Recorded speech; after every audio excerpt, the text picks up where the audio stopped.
Well, this is going to be the chance for me to kind of go over all the ways that you can succeed in this class. The most difficult part about this is, are you going to do it on your own, or are you going to have help? And I want every student to know that there are many, many, many things that the college offers to help you through this process. There's me, but there's also a lot of other services that you can use throughout this course. So let's kind of take a look at each one. So now let's take a look at what are you going to do in this class to make this as easy as possible.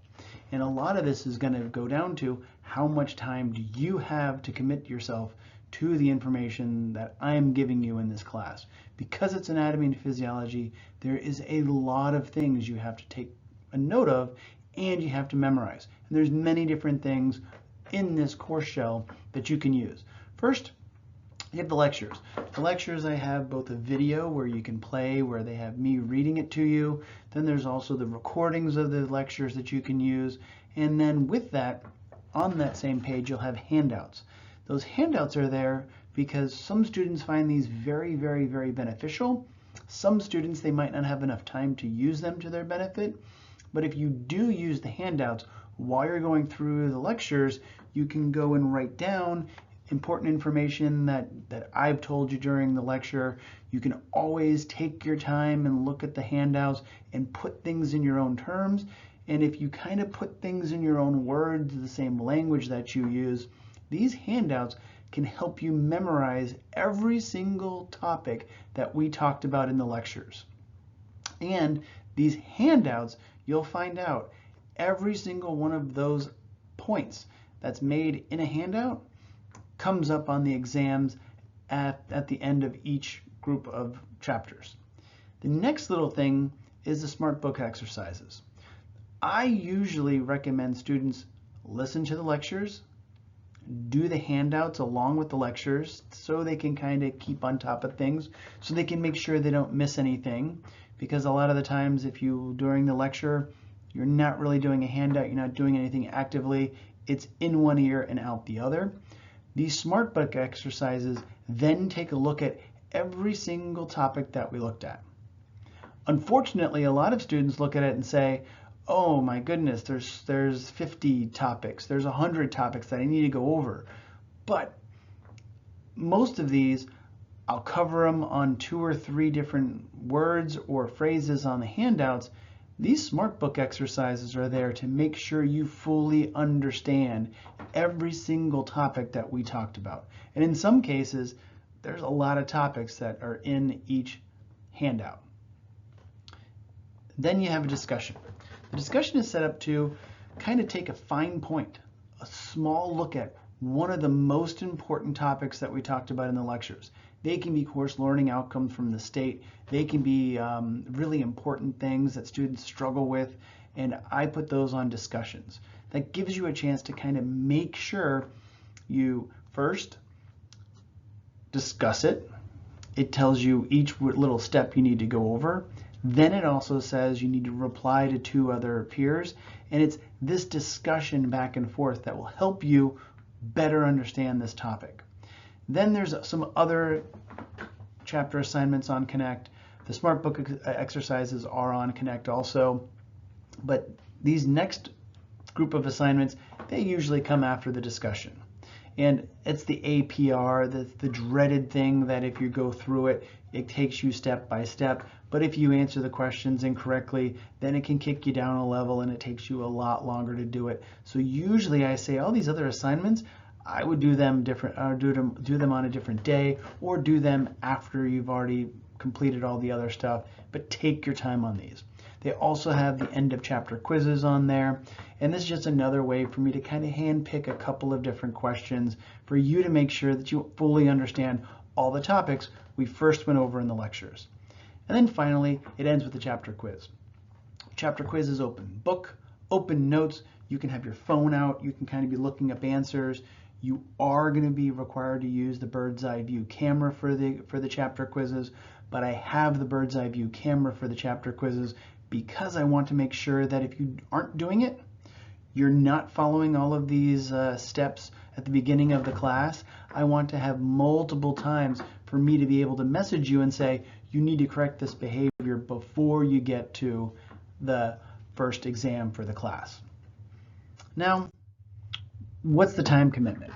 And if you look at this, you're like, wow, that's a lot of time. If you're doing the lectures, it's roughly going to take you about an hour just to go through the lectures. If you're stopping and you're pausing and you're filling out the handout, you're going to be closer to 2 hours. The SmartBook exercises, each chapter is only set up to take you about an hour, hour and a half. If you're struggling, if you don't have 2 to 3 hours to complete the lecture in the SmartBook exercises, it's going to take a lot longer because you're going to have to read each topic. Then you're going to have to answer a question on each topic. And if you're going through it and you're counting them, like some students like to do this, and they email me and say, this is too difficult, there's 100 concepts I need to know. Well, there's 100 things you can go through. You should be able to go through all them in an hour and a half if you're doing the lectures first, if you're writing out the handouts, and all of that is taking the time of the in-person class. It's the same thing you would be doing, the same time commitment you'd be doing if you came to the 2-hour class and then you spent about that same time outside of class to look over the material. These two things are there to make sure everything I talked about in the lecture, you fully understand it before you move on to the discussion. The discussion shouldn't take you more than 10 or 15 minutes. All you're going to do is read the prompt. Once you read the prompt, you're just going to answer it. You don't need to spend a lot of time on trying to cumulate a great answer where it's grammatically perfect and everything like that. What I want you to do is put the topic in your own words. Make sure you're able to put it in your own words because that's the best way you're going to remember it. And then also gives you time to go back and just make a comment. When I was researching this, or when I heard this on the lecture, I thought about this. So you would reach out to your fellow classmates and just say, I had a different point of view. It's interesting that you had that point of view, but this is what I thought. And it's another way for a student to read your comment and say, oh, I didn't think of it that way. Because sometimes a student can teach a student better than I can. Because you're going to be using similar language, you're going to have the same struggles in some of these topics, so it's good to have that peer-to-peer discussions when you're doing the discussion post. Then, after that, you're going to be doing the chapter assignments on Connect. There's usually 2 or 3 on some chapters where you have to do these. It does depend a lot on your time commitment on that APR assignment. If you're trying to rush through it, this will take you forever. If you're doing this and looking up the answers and kind of going back and forth and taking your time, shouldn't take you more than an hour to 2 hours to finish all of this. I strongly recommend looking up all the chapter quizzes. You can look at the ebook for all of the answers, so you should be able to get 100 on all of these Connect assignments. And if you're doing that, that's definitely going to boost your grade. Another point, if you take your time, you do the discussions, that's 10% of your grade too. You're doing the quizzes, that's another 10% of your grade. All of these things right here is half of your grade. The other half comes from the exams. So if you're spending your time, you're doing everything step by step by step, you're going to be memorizing this material, and it's that repetition that's going to help you memorize this material. That's what's going to help you on the exams. The way the online course is set up, it's going to punish people who wait until the last minute to do these assignments. I know that most of the students are not going to take the time to listen to this lecture, that are going to wait until the last minute to do the assignments. They'll find out that later. You'll hear about these on all the evaluations and how this class is so difficult. It's not difficult. If you're doing things once or twice a week throughout the semester, you will have enough time to finish all this. But if you're waiting until the night before everything's due, you have 3 chapters, that's roughly 8 hours worth of work to do. Most students are going to complain about that. And those are why you're going to see all of these comments online or in evaluations that this is just time prohibitive and I can't memorize anything. It's because those students waited until the last minute, and I did this for a discernible purpose to make sure that the students who want to learn this material, and memorize this material, they have the ability to do it bit by bit by bit throughout the week, and then they'll be able to retain this information and have time to review before the exams. Now, what if you need help? What if you're going through this and you're doing everything right and you don't understand what is going on? First, contact me. I can connect you with the Student Learning Center, maybe the library, or maybe other services for the college. And if I can reach out to you and I can kind of direct you into these other services, you'll be better off for this class, but also other classes throughout your college career at Palm Beach State. So please reach out for help. And the problem is most students don't do this until the end of the semester. And by that point, going to the SLC and getting tutoring help won't be beneficial.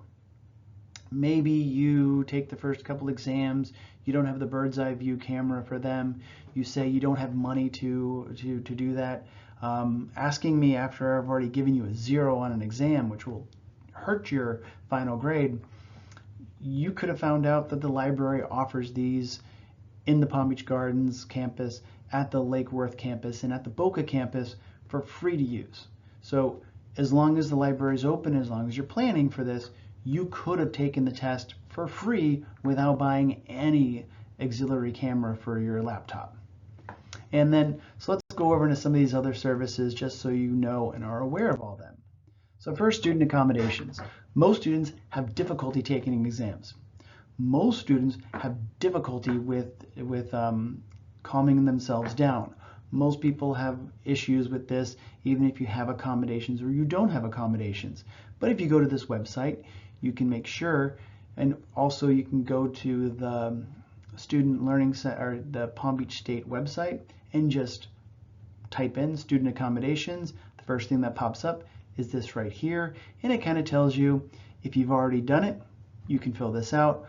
But if you want to register, please reach out to this email address, and the email address is written down there too. And what they do is they'll walk you through all these different steps, and they can make sure that you're getting every type of accommodations you need in any type of modality for any class you take. It's completely confidential, so it is something I strongly recommend every student takes some time to do. Also, with the student accommodations, you have the testing services. For an online class, you could take these in a quiet area in the testing center. You could also set it up in the library, which we'll talk about in a little bit. But some students, they don't know how to set up an appointment for the testing center.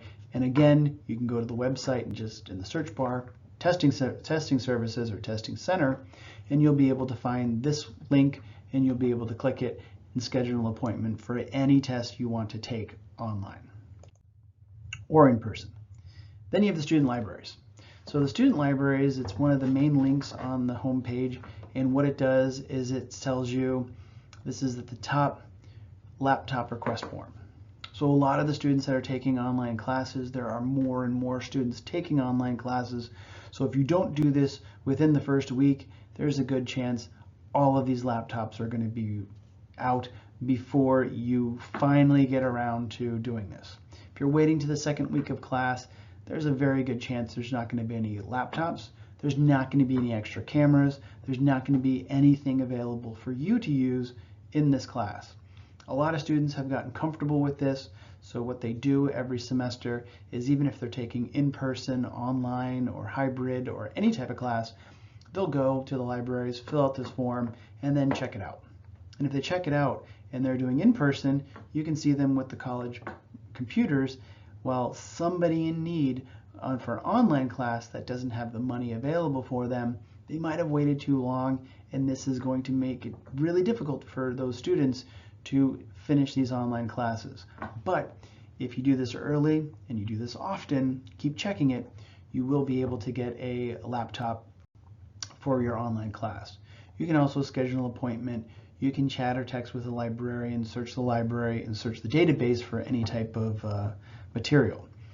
One thing I want to point out is the laptop request is very important, and they also do the auxiliary cameras. You can check those out also, And if you wanted to do the bird's eye view camera at home, you would hold it up on the side so it can show everything. There's another video for that, but it's really important to do this first thing. And in the gardens, you can see in the summers and stuff, it's kind of, different hours. This is between fall and spring. They still are open Monday through Friday. And then the fall and spring hours, they're usually going to be Monday through Thursday, 7:30 a.m. to 8 p.m., and then Friday, and then sometimes on Saturday. It depends on staffing and it depends every semester, so please look up every single semester. They change them without me knowing, so it's really difficult for me to keep this updated. And fall and spring is usually very similar when it comes to their hours. You'll see that there is one important thing, and I only have the Gardens Campus contact information because this is where I'm teaching, but if you look here, there'll always be one day for the exams, one full day that you'll be able to take the exam in the Gardens Library if you're close by, because the Gardens Library has 3 stations available with the bird's eye view setup. They're not manned, there's nobody standing around them watching you. These 3 stations are in the quiet room, they're in the study room. You can walk up to the circulation desk or the librarian in the front and you can ask for help for setting up these computers. But the computers have the respondus monitoring. You can log into your Canvas page and then the camera is already set up correctly and it shows all the information I need for the test. And I have one dedicated day for that exam just to make sure students who don't want to purchase a camera, cameras start at around $25, and if you want to get something very expensive, it's a couple hundred, but some students don't have $25, so you can contact them at the Gardens Campus. If you're fully remote, you can contact the main number, you can go book the study room, and you can ask them to make sure, is there one camera view available when you're coming in? So if you need the bird's eye view camera for the exams, make sure you schedule that. Make sure you have time off from work if you're working, because there's usually only one day, if they're not open on the weekend, that you can go in and use this benefit at the Palm Beach Gardens campus. And again, they do have it at the Lake Worth and the Boca campus. The Locks and the Belle Glade campus don't have them at this time, but you can always call them to see if they're offering more, and this is ever changing depending on student need. So reach out to them if you need the bird's eye view camera setup. This is what the college uses for student enrollment and to keep making sure students are don't have a lot of needs, or if they do, this is a way the college can track it. It's called Navigate 360. Used to be called EAB Navigate or something like that. And this is one place where you can do your appointment scheduling for the SLC. You can also check in. If I have a concern after a test, I can go in there and I can log in, and if you have this downloaded, then I can contact you through this. I can also see if you're using student services and other things available to you to help you out with the class. It's a good way for me to see, well, this student went to the SLC to study this topic. Why did they miss it on the exam? Was it some disconnect? Was it a problem with the tutor? And then I can set up an appointment with that student via Teams to kind of go over concerns and other things that I have with them, just to make sure they're studying efficiently, they're not wasting time. The last thing I want to hear is a student say, well, I studied for 10 hours for this exam and I failed it. What did you do for those 10 hours, and how can we streamline it so you can study for 3 or 4 hours and get an A on the test? So this is one way I can help students out, and if you log into it, then it kind of connects all the different resources that are available to you. Another resource that's available to you is the Student Counseling Center. A lot of students, they don't kind of know that this exists. But if you're overwhelmed, if you are,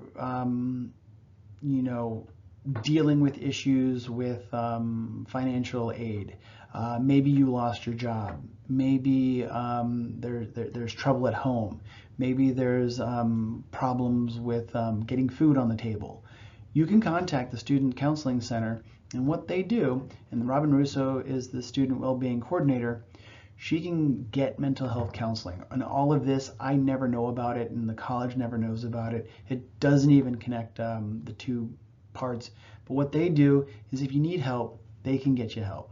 If you have crisis or any other types of things of it, happening to you outside of class, they can help you walk through it. Also, a lot of the times if you're dealing with stuff outside of class, you might not be able to have enough food to feed you or your family. They have a Panther pantry that's there that you can pick up food to help feed you for the week or the weekend or for the entire semester. And it depends on need, and all of this is not known to me, but it is something available and something important for some students that can help you work through some of these issues with food and making sure you have food on the table. Also, Student Assistant Fund, if approved, they can help pay a bill if you lose your job during the semester. This is from a donor, so it's not a loan, it's not something you have to pay back. This is something that somebody in the community has donated money to the college to help students get from one semester to the next semester. Maybe it's a phone bill, maybe it's your internet, but it's something available that if you go through all of these services and you're dealing with this, they can help you work through all these issues. They can also do the SNAP, and what they do is they have an expedited process where they work with somebody that helps you get through the process a lot quicker. So it doesn't take months, it'll take about a week or two for you to go through all these processes, again, if you're dealing with food issues and money issues. Another thing, you can't get to school. They can help you get a bus pass. There's an initial, I think a 31-day bus pass to help you get through that financial difficulty of losing a job before you find another one. So there are many, many, many, many, many things that the college can do via the counseling center that can help you work through a lot of these issues that students have during the semester. Also, Student Counseling Center, they help student success. They can calm you down before a test. They can work you through. There's a nice atmosphere there. It's calming. They can work through some of these issues. They can say, hey, I'm having an issue with the test. They can kind of work you through, and they can help you, guide you to the libraries for the bird's eye view camera. They can help you calmly work through this. So the last thing you want to do is have more stress on top of stress on top of stress while you're taking classes. So this is a very good resource for you to use. And also, in your Canvas course, you're going to see Start Here, number 6, and it's going to go through all these different things, the student support services. This is available throughout the entire semester. So you can go through these, and all the little links that I've had throughout this PowerPoint, you can go through them all and just go through each one individually before it's time for you to, maybe you forget about this. And then 2 months into the semester, you lose your job. You start freaking out. How am I going to pay for things? How am I going to, put food on the table? You can go back to this lecture and you can go back to this page, and all of these resources are going to be here. Also, another thing that I've included in this course is there are contact information. If you look at the end of that, the Start Here lesson 6, you're going to see a file that has this, and you can go through each one of these things to kind of go through all of these different numbers and all these different emails that you can reach out and contact. Maybe you're looking for a job after this class. You can go to the Career Center. Maybe you're looking for the accessibility number and you didn't get it. You can actually start calling the people directly if you'd like. Maybe they didn't get back to you right away with using the generic email. You can start contacting them at their own location. And then there's mental health, there's online e-learning, there's financial aid, there's all these different things like Panther's Closet. Maybe you need money, or maybe you need clothing. Panther's Closet's there to make sure you have clothes on your back. The Panther Pantry we talked about is for food and security. It's to make sure you have food and that's not one more thing you have to worry about. Also, security is important if you lost and found and stuff like that. Maybe you're taking night classes and you need a security guard to walk you to your car. All these things are available just to make you more comfortable while you're taking classes at Palm Beach State. And then on the final page, page 3, you have the service desk, the testing and certification center, the Title IX office, the veteran resources, and then all the other types of community resources that they have at the college. And just remember, all of these things are available to you. So please, if you have any issues during this class, don't think you're going to bother me. Reach out to me first. I can guide you in the best way.